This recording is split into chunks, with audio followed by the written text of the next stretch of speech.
Hi, everybody. Tim Hughes here. I'm the CEO and co-founder of DLA Ignite. With me today, I've got Joanne Black. Joanne is the world expert on referrals. There is nobody that knows more about referrals than Joanne, and we are very, very lucky to get her to come on and share her expertise today. Now, I said this to her earlier on. When NASA sends a rocket to the moon, there's lots of people that pile onto social media saying that they're astrophysics experts.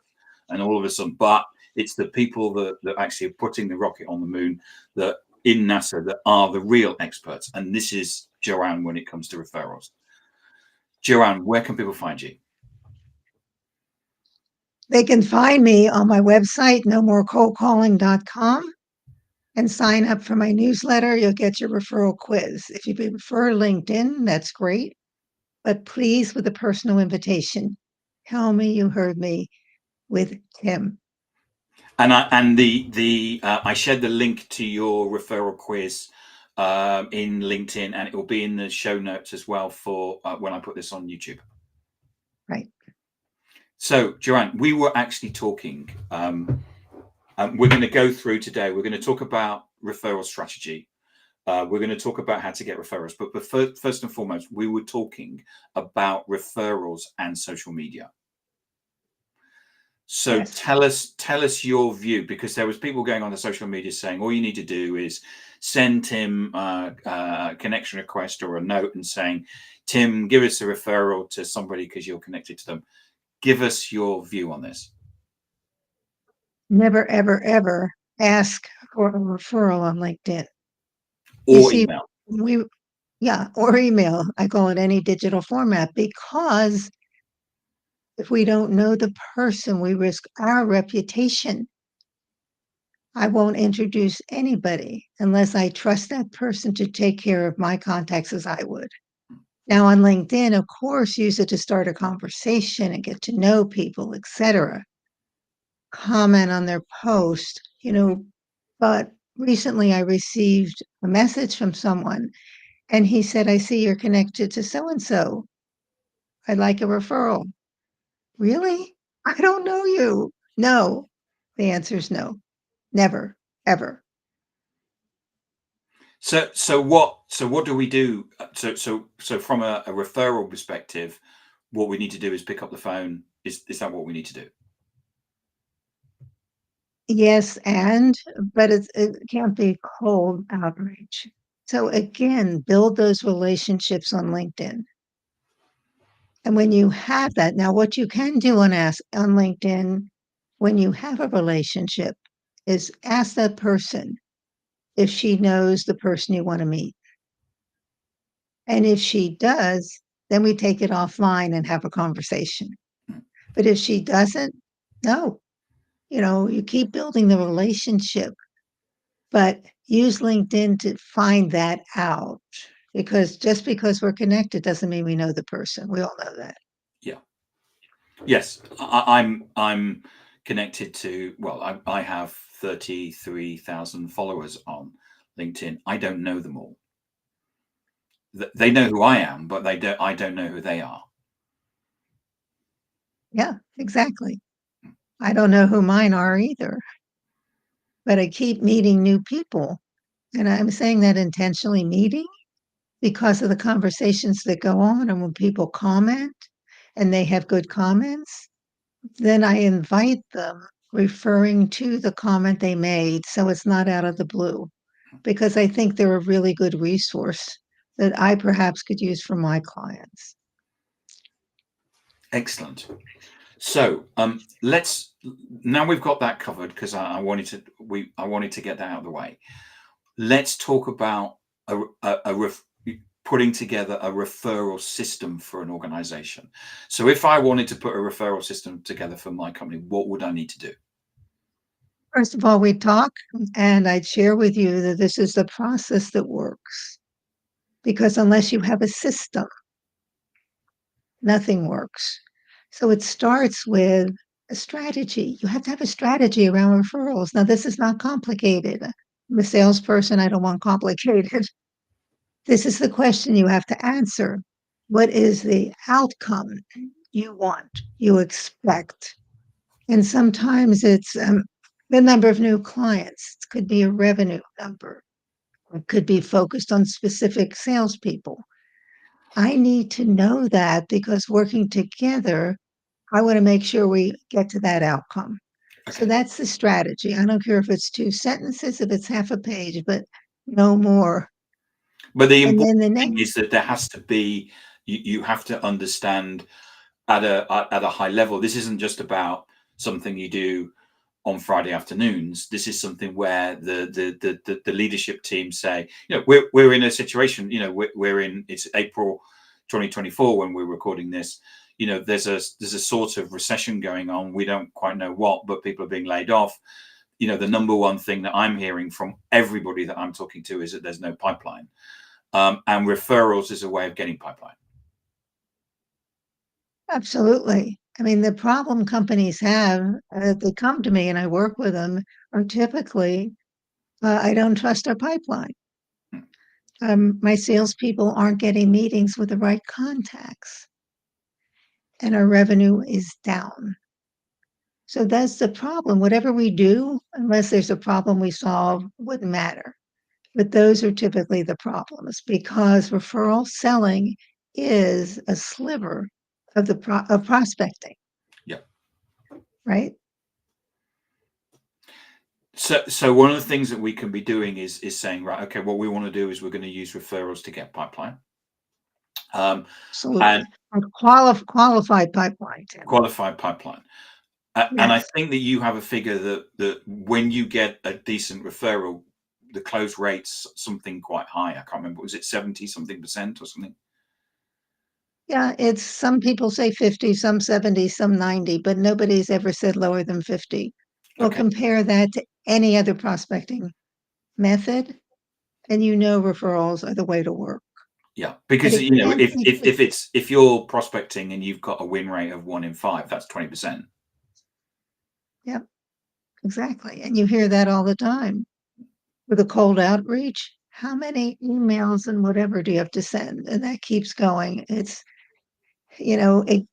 referrals are personal. They're the most personal kind of selling we can do. And that's the reason a lot of people aren't asking. Not only do they have a system, they're concerned that they might get rejected. And is that? Do you think that's the number one thing, which is the fact that people are concerned they're going to be rejected?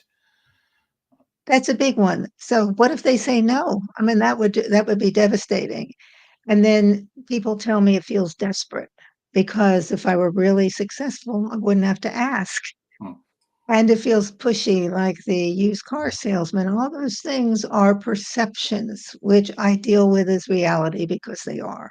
Yeah, So one of the first things we do is get rid of those. It's the elephant in the room, and I call it out all the time yeah. because everybody feels that way. And just because you think you're the only one, we never are. So the second thing in your system is metrics, isn't it? Yes. Metrics for the company, for the team, and for the individual. And for individuals, those metrics need to be linked to their KPIs. Otherwise, nothing's going to happen. Well, yeah. But And what? it's Why do very something? If you're not straightforward. going to measure me, why would I do it? Yeah, exactly. It's very straightforward. For some companies, it's a revenue goal. For others, it's a client goal. It could be new business goal. It could be expanding business within existing clients. But the metrics have to be there and people must be accountable. Otherwise, nothing happens. Yes. And consequences. Yes, for sure. And, if they're not in their KPIs, there certainly are consequences if they don't meet or exceed those. So what sort of metrics would you sort of be looking for?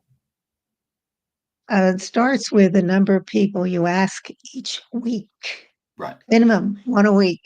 A That's not minimum one a negotiable, week. right? Okay. Yeah. One a week, minimum.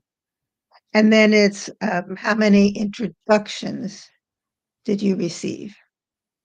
And a referral means you get an introduction, not just a name. you must be introduced, and we need to facilitate that.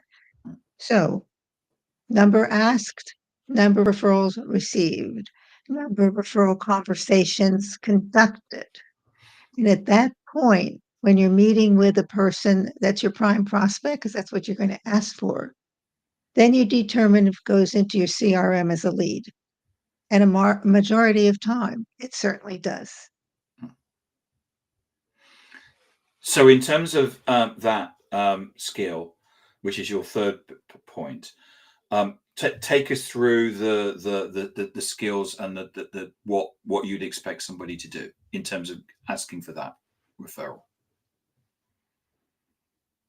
There needs to be a business reason for a person to take a meeting. So, Tim, I'm going to introduce you without a doubt because I've known you for years and you're a nice guy.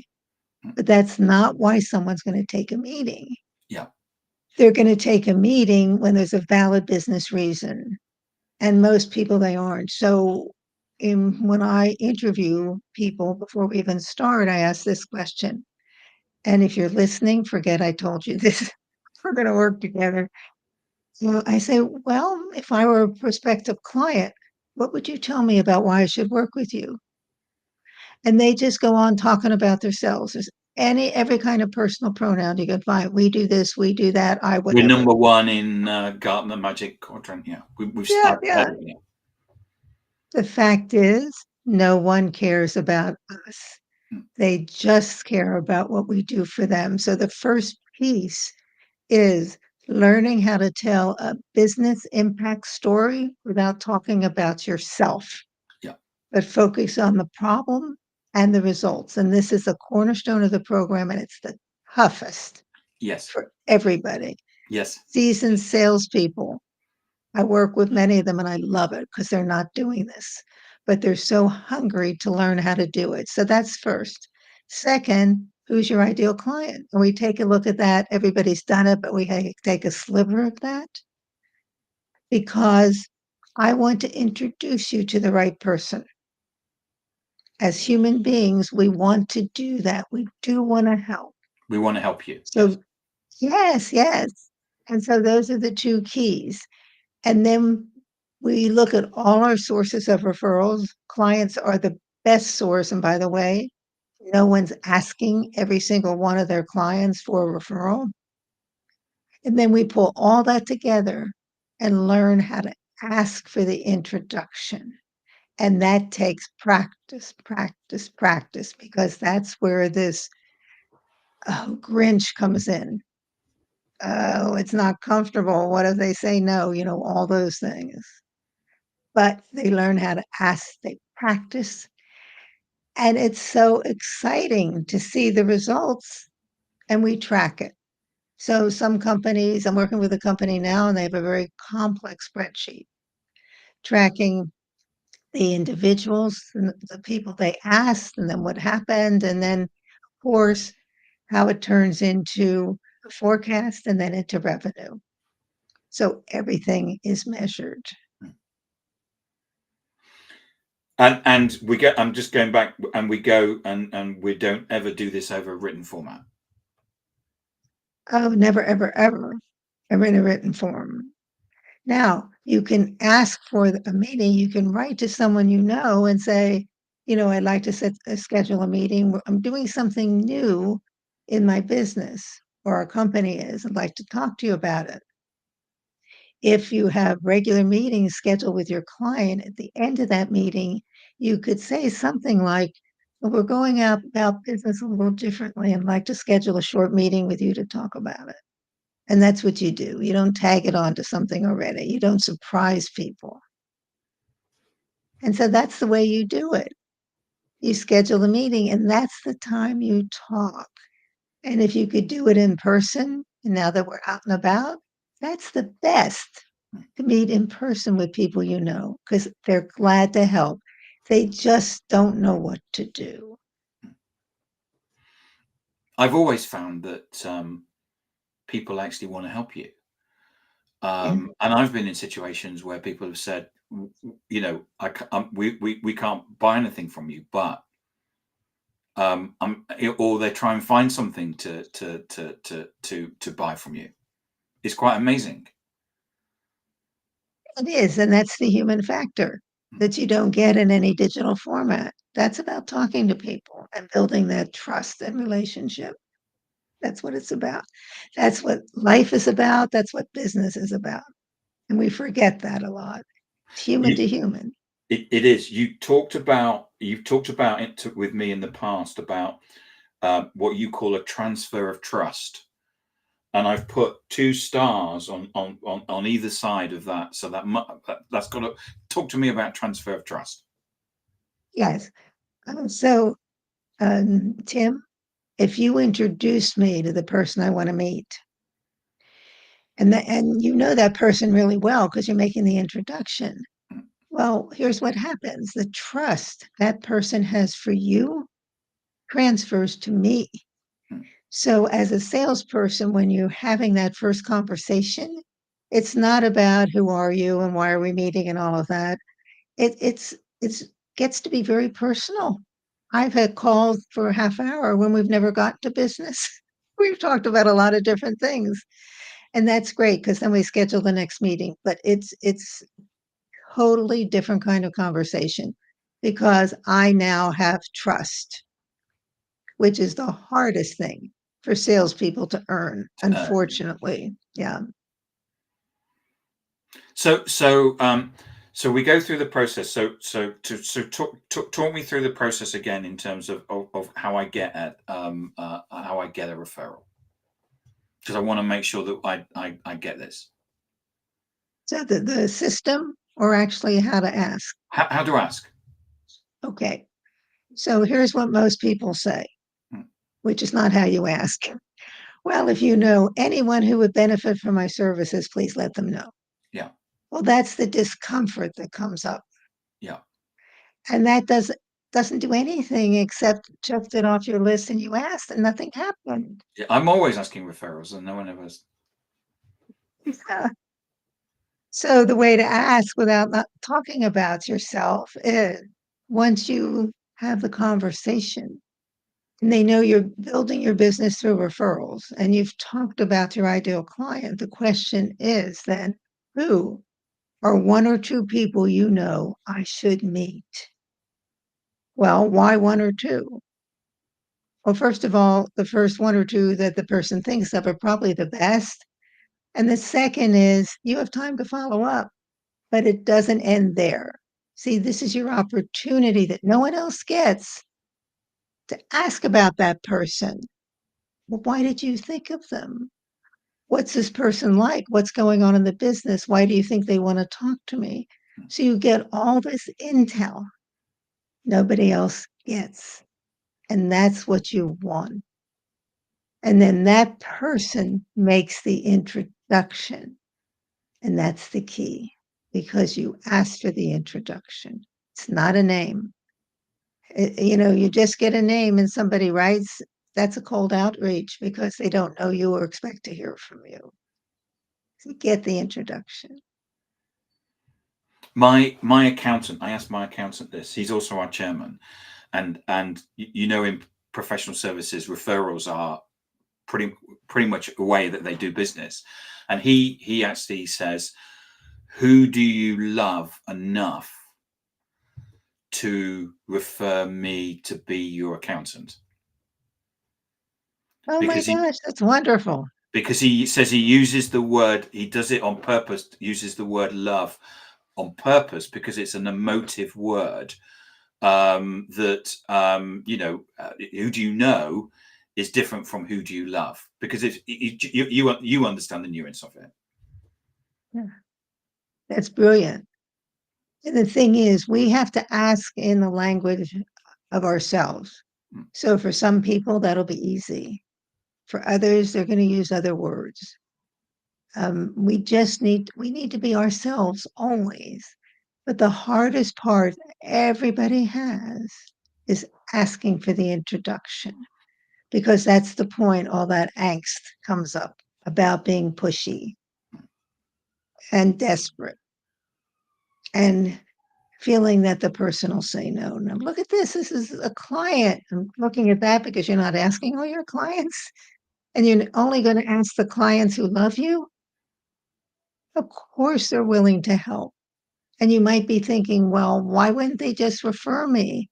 Well, here's the thing, you know, they're focused on their business. They're not focused on us. They don't know what we need. I've had people ask me, Joanne, do you need more business? And I'm thinking, what planet are you from? I mean, we all do. Even when we're overwhelmed, we figure it out. Yeah. Joanne, thank you so much for coming on and spending the time with us today. Really appreciate it. Always a pleasure. Always great talking to you. You are, as I say, you are the world renowned and global expert on referrals. So thank you for sharing that expertise with us. Where can people find you? LinkedIn, it's Joanne Black, referral sales. You can email me, Joanne at nomorecoldcalling.com, and check out my website. Again, nomorecoldcalling.com. You know, it's just pretty much that's it. Thank you so much, Joanne, for coming on and spending some time with us, and I really appreciate it.